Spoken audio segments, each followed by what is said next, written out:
Mahal ko ang aking bayan, pagkat utang ko rito at magiging utang pa ang aking kaligayahan. Marami akong dapat paniwalaan sa Diyos, sapagkat nawalan ako ng pananalig sa tao. Halos 7 taon akong nahiwalay sa aking bansa. Ang sabi ng ilan, marahil nakalimutan mo na ang lahat ng tungkol dito. Medyo kabaliktaran.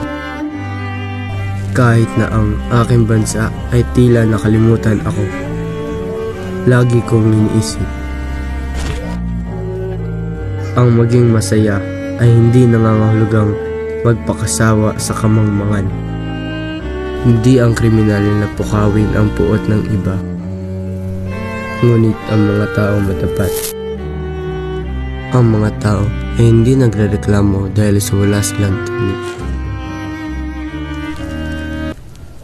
At sinabi mo na hindi sila nagdurusa dahil hindi mo nakikita ang kanilang mga puso na nagdurugo.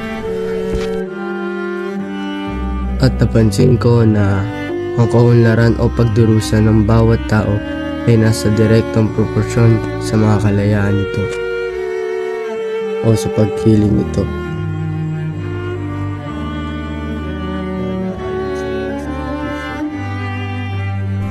O pagmakasarili ng mga ninuninto. Pits! Pits! Pits! Uy! Pits!